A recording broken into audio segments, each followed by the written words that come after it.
चाहे कितने ही सगे हों, इन 3 लोगों पर कभी विश्वास नहीं करना चाहिए। एक समय की बात है, मध्य देश में एक बहुत ही सुंदर नगर था। उस नगर में एक चोर रहता था। वह छोटी मोटी चोरी करके अपने परिवार का पालन पोषण करता था, लेकिन उस चोरी के धन से उसके परिवार का पूरी तरीके से खर्चा नहीं चलता था। एक दिन उसने सोचा कि पाप तो पाप होता है, चाहे छोटा हो या बड़ा। मैं चाहे छोटी चोरी करूं या बड़ी, रहूंगा तो चोर ही। पकड़े जाने पर दंड तो मुझे उतना ही मिलेगा, तो क्यों ना मैं बड़ी चोरी करूं। ऐसा निश्चय करके उसने उस नगर के राजा के खजाने को लूटने की योजना बनाई। रात होने पर वह राजमहल में घुस गया और किसी तरह जहां राजा का खजाना था वहां पहुंच गया। और वहां पहुंचकर उसने देखा कि खजाने के कई सैनिक पहरा दे रहे हैं। सख्त पहरा देखकर चोर को लगा कि उनकी आंखों में धूल झोंकना बहुत कठिन काम है, और सोचने लगा, यहाँ तो साक्षात काल पहरा दे रहा है। अगर मैंने चोरी करने की कोशिश की तो जीवित नहीं बचूंगा। यह सोचकर उल्टे पांव लौट पड़ा, और लौटते समय उसने सोचा कि खाली हाथ लौटने से तो अच्छा है कि कुछ न कुछ तो यहाँ से लेता ही चलूं। मेरा यहाँ आना व्यर्थ ही नहीं होना चाहिए। चोर के दिमाग में विचार आया कि राजा के शयन कक्ष में चलना चाहिए, जहां राजा सोता है, और इस समय राजा अपने राजवस्त्र उतार कर सो गया होगा। मैं राजा के राजवस्त्र चुरा कर ले आऊंगा और उन्हें पहनकर आसानी से धन चुरा कर यहाँ से निकल जाऊंगा। पहरेदारों को लगेगा कि मैं राजा हूँ, इसलिए वे मेरे रास्ते में नहीं आएंगे और मेरा काम आसान हो जाएगा।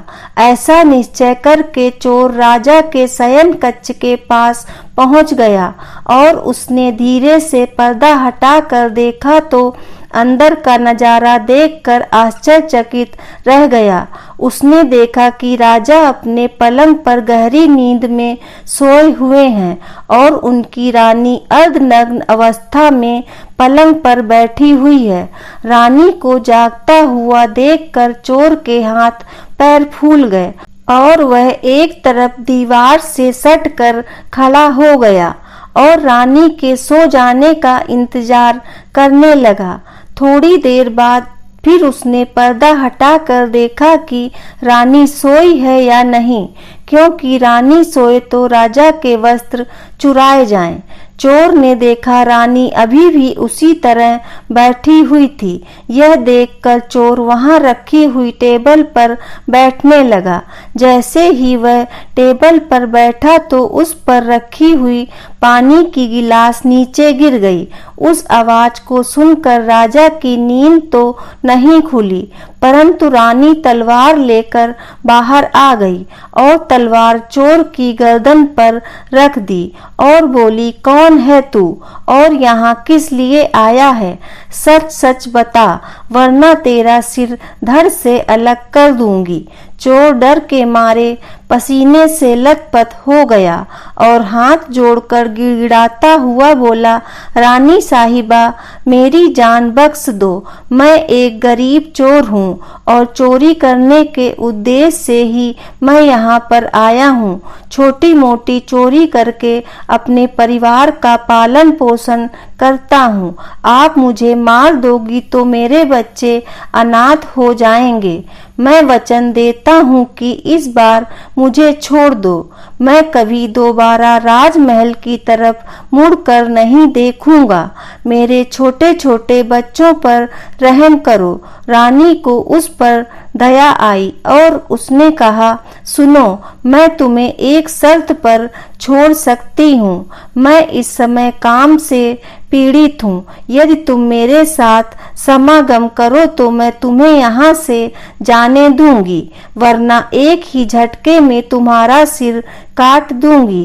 रानी की यह अनोखी शर्त सुनकर चोर और भी ज्यादा घबरा गया और कहने लगा, रानी साहिबा, यह आप क्या कह रही हो? मैं तो एक चोर हूँ और आप इतने बड़े राज्य की महारानी।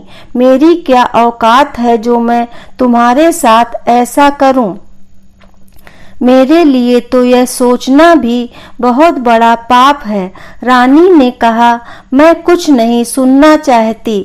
अगर तुम्हें अपनी जान प्यारी है तो मैं जैसा कहती हूँ वैसा ही करो, वरना मरने के लिए तैयार हो जाओ। रानी का ऐसा प्रस्ताव सुनकर चोर की जान हलक में अटक गई और सोचने लगा, आज मैं बहुत ही बड़ी मुसीबत में फंस गया। यदि मैंने रानी की बात नहीं मानी तो भी मारा जाऊंगा और बात मान ली तो भी मारा जाऊंगा। चोर बहुत बड़ी दुविधा में पड़ गया कि क्या करूं। आखिरकार उसने रानी के साथ समागम करने की बात को स्वीकार कर लिया और बोला, रानी साहिबा, मुझे 5 मिनट का समय दे दो। मुझे बहुत जोर से लघु शंका लगी है। पहले मुझे लघु शंका से निवृत्त होने दो, उसके बाद आप जैसा कहोगी मैं वैसा ही करने के लिए तैयार हूँ। रानी ने तुरंत तलवार के इशारे से पेशाब खाने को बता दिया और चोर उसकी तरफ चल दिया और रानी वहीं पर खड़ी होकर उसके लौटने की प्रतीक्षा करने लगी। चोर ने इधर क्या किया, रानी की नजर से बचकर वहां से भाग निकला। भागते भागते जब वह द्वार पर पहुंचा तो द्वार पर जो सैनिक था उसने उसे पकड़ लिया और उससे पूछताछ की। चोर डरा हुआ था।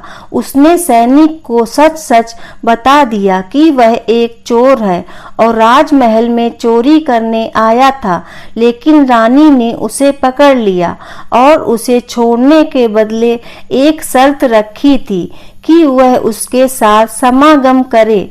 इसलिए मैं लघु शंका का बहाना बनाकर वहां से भाग आया और इस तरह से वह चोर गिड़गिड़ा कर सैनिक से उसे छोड़ने का आग्रह करने लगा। सैनिक ने कहा, देख भाई, मैं तुझे एक शर्त पर जाने दे सकता हूँ और शर्त यह है कि तुम्हें पुनः रानी के पास लौट कर जाना होगा और रानी से कहना होगा कि मैं तुम्हारे साथ समागम करने के लिए तैयार हूँ, किंतु उससे पहले तुम्हें अपने हाथ से राजा को मारना होगा।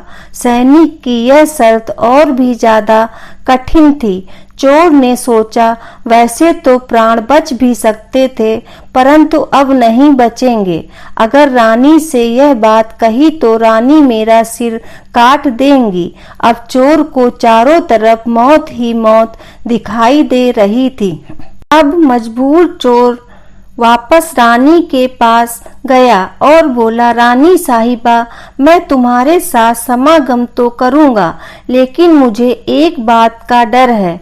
उस समय राजा साहब नींद से जाग गए तो ना तुम बचोगी और ना मैं।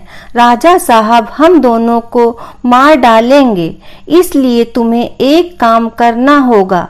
तुम अपने हाथ से राजा का सिर काट दो, फिर हम निर्भय हो जाएंगे। अगर तुम इतना काम कर सको तब तो मैं तुम्हारी शर्त को मंजूर करूंगा, वरना मैं तुम्हारे हाथों से मरना उचित समझूंगा। आप मुझे मार दीजिए। काम के वशीभूत रानी चोर से कहने लगी, ठहरो, यह कौन सी बड़ी बात है। मैं अभी राजा साहब को मौत के घाट उतार देती हूँ। इतना कहकर रानी ने दोनों हाथों से तलवार पकड़ी और सोए हुए अपने पति का सिर काट दिया। जब रानी ने राजा का सिर काट दिया तो शयन कक्ष खून से लथपथ हो गया और राजा के खून से रानी भी भीग गई। वह भयानक मंजर देखकर रानी बेहोश होकर गिर पड़ी और उसी समय चोर वहां से फरार हो गया। इधर सुबह राजमहल में शोर मच गया कि कोई राजा साहब को मार गया, मगर राजा को मारने वाले का कोई पता नहीं चल पा रहा था। सब लोग बड़े आश्चर्य में थे कि राजा को सोते हुए कौन मार गया। इधर रानी भी दहाड़ मार मार कर रो रही थी। इस रहस्य को पूरे राजमहल में केवल एक ही सैनिक जानता था कि रानी और उस चोर में से किसी एक ने ही राजा को मारा है, परंतु उसने इस बात की चर्चा किसी से नहीं की। इधर राजा के अंत्येष्टि क्रिया की पूरी तैयारी हो चुकी थी। उधर रानी ने घोषणा की कि वह अपने राजा के साथ सती होना चाहती है। यह जानकर रानी पर किसी ने संदेह नहीं किया, क्योंकि रानी अगर ऐसा करती तो वह राजा के साथ सती क्यों होती। इधर रानी सब श्रृंगार करके राजा के साथ चिता पर जाकर बैठ गई। राज्य के सभी लोग राजा की चिता पर एक एक करके लकड़ी रख रहे थे और उन्हें नमन करके पीछे लौट रहे थे। इस प्रकार से सबसे बाद में वह सैनिक भी राजा की चिता पर लकड़ी रखने गया जो इस रहस्य को जानता था। उसने धीरे से रानी के कान में कहा, महारानी, आप तो सती हो जाओगी। मुझे इतना तो बता देती कि राजा को आपने मारा था यह उस चोर ने। यह सुनकर रानी चौंक पड़ी। वह समझ गई कि इसका मतलब इस भेद को यह सैनिक भी जानता है। रानी ने कहा, सुनो, राजा को तो न मैंने मारा है न उस चोर ने। अगर तुम्हें यह जानना है कि राजा को किसने मारा है तो तुम नगर से बाहर उत्तर दिशा में जो जंगल है उसमें चले जाओ। वहां कुटिया में एक बुढ़िया रहती है, वो तुझे इस रहस्य को जरूर बता देगी। सैनिक को यह रहस्य जानना था, इसलिए वह अगले ही दिन रानी के बताए अनुसार जंगल में चला गया। जंगल में पहुंचने पर उसे वह कुटिया दिखाई दी जिसमें वो बुढ़िया रहती थी। सैनिक उस बुढ़िया के पैर पकड़कर बोला, माँ जी, एक रहस्य जानने के लिए आपके पास आया हूँ। राजा साहब की हत्या किसने की? तब बूढ़ी माँ कहती है, बेटा, अगर तुझे यह रहस्य जानना है तो तुझे एक काम करना होगा। मेरी कुटिया के बाहर एक बकरा बंधा हुआ है, तू अपनी तलवार से उसका सिर काट दे और सिर काटते ही बकरे की धड़ वहीं गिर जाएगी और सिर हवा में उड़ने लगेगा। तब तुम उस बकरे के सिर के कान पकड़कर लटक जाना। वह बकरा का सिर तुझे जिस जगह पर ले जाएगा वहां पहुंचकर तुझे तेरे सवाल का जवाब मिल जाएगा कि राजा को किसने मारा है। अब सैनिक ने वैसा ही किया। कुटिये के बाहर जो बकरा बंधा हुआ था, सैनिक ने उस बकरे का सिर काट दिया। सिर काटते ही वह हवा में उड़ने लगा। उसने झपट कर बकरे के दोनों कान पकड़ लिए। वह सिर उड़ता हुआ उस भयंकर वन के बीचों बीच उसे ले गया। उस जगह पर एक गुफा बनी हुई थी। उस गुफा के द्वार पर जाकर वह सिर नीचे उतर गया। सैनिक सोचने लगा कि इस जंगल में न तो कोई मनुष्य दिखाई दे रहा है, यहाँ भला कौन मुझे राजा की मौत का रहस्य बताएगा। वह गुफा के द्वार पर खड़ा खड़ा यही सोच रहा था और वह गुफा एक राक्षस की थी, जिसमें वह राक्षस और उसकी बेटी रहती थी। अब शाम हो गई और वह राक्षस अपने भोजन के लिए बाहर गया हुआ था। गुफा के अंदर उसकी बेटी मौजूद थी। इधर जब राक्षस कन्या को किसी मनुष्य की गंध मालूम पड़ी तो वह द्वार पर निकल कर आई तो उसने देखा कि एक हट्टा कट्टा नौजवान गुफा के द्वार पर खड़ा है। राक्षस कन्या ने सोचा कि अगर मैंने इसे खा लिया तो मेरे एक समय की भूख मिट जाएगी, और अगर मैंने इसे जिंदा रखा तो यह नौजवान मेरे बहुत काम आएगा। राक्षस कन्या ने तुरंत एक सुंदर लड़की का रूप बनाया और उसके सम्मुख पहुंच गई। इतनी सुंदर स्त्री आज तक उसने पहले कभी नहीं देखी थी। वह सैनिक उसे देखते ही उस पर मोहित हो गया। लड़की भी उसे अपनाने के लिए आई थी, इसीलिए उसे अपनी गुफा में बुलाकर ले गई और उसके साथ खूब मस्ती की। इधर जब राक्षस के आने का समय हुआ तो लड़की ने उसे मच्छर बनाकर दीवार पर चिपका दिया। राक्षस आया और उसने लड़की से पूछा कि बेटी, मुझे किसी मनुष्य की गंध मालूम पड़ रही है। मुझे लगता है कि कोई आदमी हमारी गुफा में घुस गया है। तब बेटी बहाना बनाती हुई बोली, पिताजी कैसी बात कर रहे हो? हमारे होते हुए कौन मनुष्य यहाँ आने की हिम्मत करेगा? मैं तो उसे कच्चा चबा जाऊंगी। इस तरह उसने राक्षस को गुमराह कर दिया। अब वह राक्षस कन्या रोज उसे रात होने पर पुरुष बना देती थी और दिन में उसे मच्छर बनाकर दीवार पर चिपका देती थी। इस प्रकार सैनिक को राक्षस की गुफा में रहते रहते काफी दिन बीत चुके थे। अब उसे अपनी पत्नी और बच्चों की याद आने लगी, परंतु वह राक्षस कन्या के चंगुल से निकल नहीं पा रहा था। एक दिन उसे मौका मिल गया और वह किसी तरह रात में वहां से भाग निकला और भागते भागते कई दिनों के बाद वह अपने नगर पहुंच गया। अपने घर पहुंचकर उसे बहुत खुशी हुई। अपने बच्चों से मिलकर वह बहुत प्रसन्न हुआ। सोचने लगा, अच्छा हुआ जो मैं वहां से चला आया। न जाने कब तक वो मुझे मच्छर बनाकर वहां रखती। इस तरह उस सैनिक को अपने घर पर रहते हुए काफी दिन बीत गए।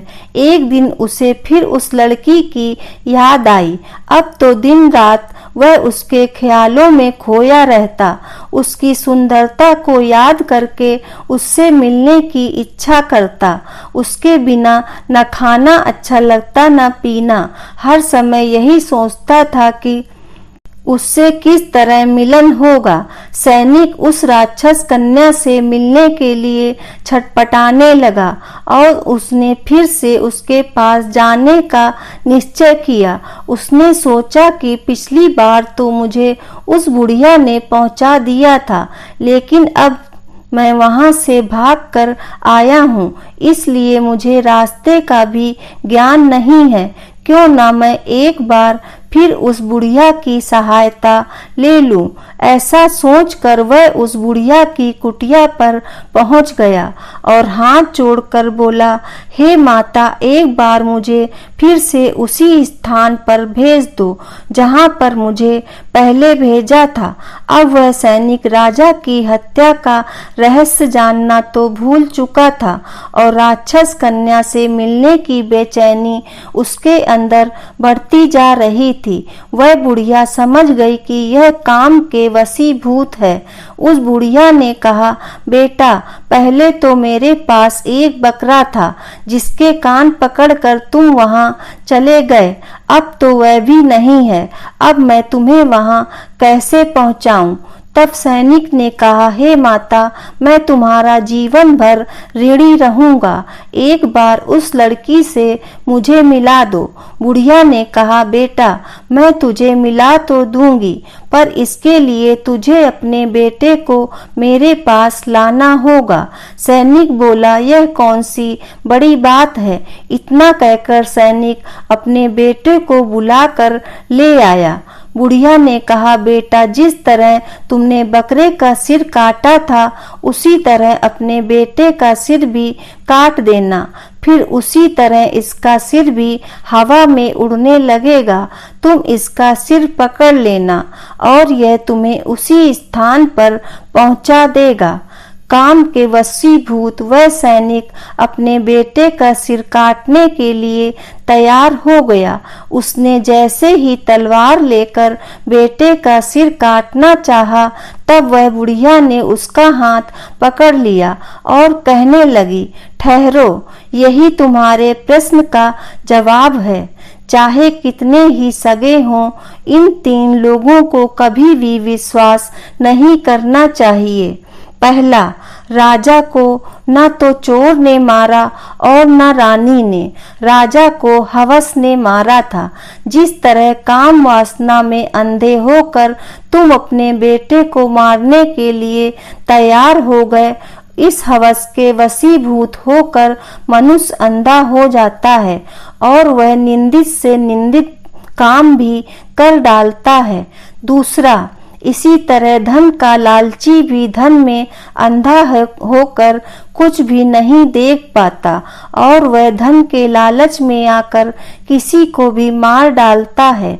और तीसरा, क्रोधी क्रोध में अंधा होकर मनुष्य सब कुछ भूलकर यह सब कर डालता है जो जीवन भर उसे पछताने के लिए विवश कर देता है। क्रोध में वह बुद्धि विवेक से शून्य हो जाता है और अपना पराया कुछ नहीं देख पाता। इन तीनों से हमेशा बचकर रहना चाहिए, अन्यथा जीवन भर पछताना पड़ता है। जय श्री कृष्णा। राधे राधे। दोस्तों, आपको ये कहानी कैसी लगी कृपया कमेंट करके जरूर बताएं। वीडियो पसंद आया हो तो लाइक करें और आगे की ऐसी ही कथा कहानियाँ एवं जानकारियों को जानने के लिए चैनल को सब्सक्राइब जरूर करें। धन्यवाद।